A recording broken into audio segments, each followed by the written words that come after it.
to another Blender tutorial by Virtual Studios 1.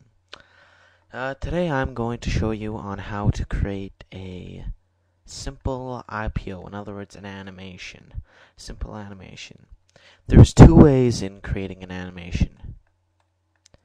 The first is, there's two different kind of keyframe ways. You can either do it the shortcut, which is if you press I, then you go to lock rot, then you move how many frames you want. So let's say I want 20 frames, and you move to the position you want and press I, lock rot. Then if I go back, and as you see, if I play it, it plays the animation.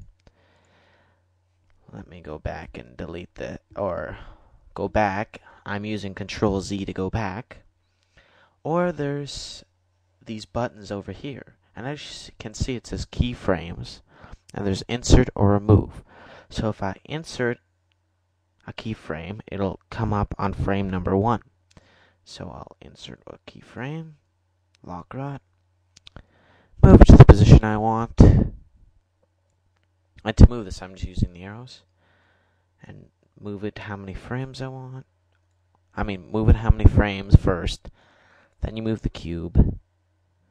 So it's let's make it 15 frames. Move the cube, and as you can see, whenever I hit this, it goes back. So you have to make sure when you put it in your spot and you have the right frames, you hit insert, lock rot again. Then, if you go back to the start and click play, as you can see, it's like a little climbing stair. Slowly stairs up. That is the basic using the keyframes. Now, you can edit this animation if you go into, click this little button here, go into animation, and as you can see, we have our F curve editor right here. And if we zoom in, I'm zooming in using the scroll, you can see this animation. So if I move it, it'll play in my screen right over in here, this area. So as you can see, and what I can do is I can go in, zoom in on this, and if I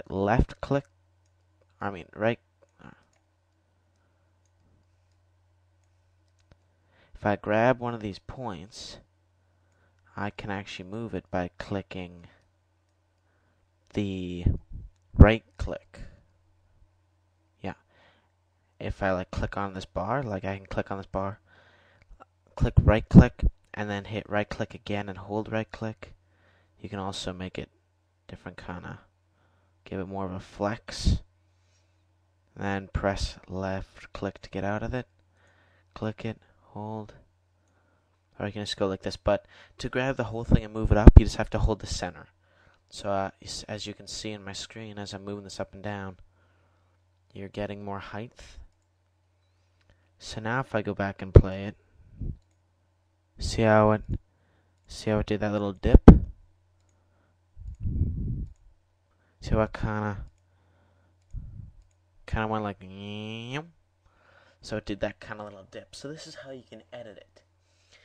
And then there's another way you can do animation, which is if I go into here, into this panel, and if I go over to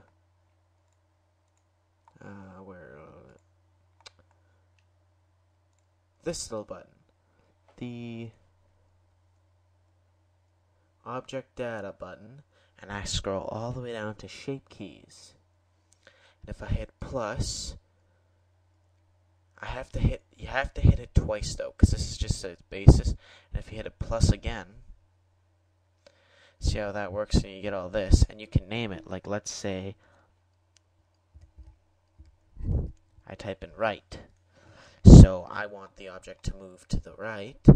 So in edit mode, I can go in, make sure you're in edit mode though, it's just down here, click edit mode, or tab, then I press, and I move it, and I want to move these vertices, holding shift, selecting all the vertices, and move them like this, move them like that. This is how you can kind of edit it, and then go back into object mode. And then as you can see, this bar, as I move it, see how it gets bigger now? And that's all I had to do. Shape keys, I find, save you a whole lot of time. They save you quite a bit. See how I can move back and forth now? So once that's done, now you can actually go into here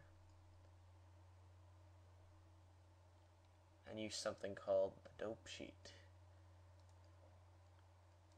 The shape key editor. And as you can see, we have a shape key named right, because it's named right down here. And we have a certain thing. So let's say we want to start it out at that shape. We move it, let's say a couple more if we zoom in, the farther we zoom in, the faster it's going to be. Because you see how these are getting smaller and smaller? So that's a little far away. So if I move it here, all I have to do is move it and then reshape this. I don't need I anymore.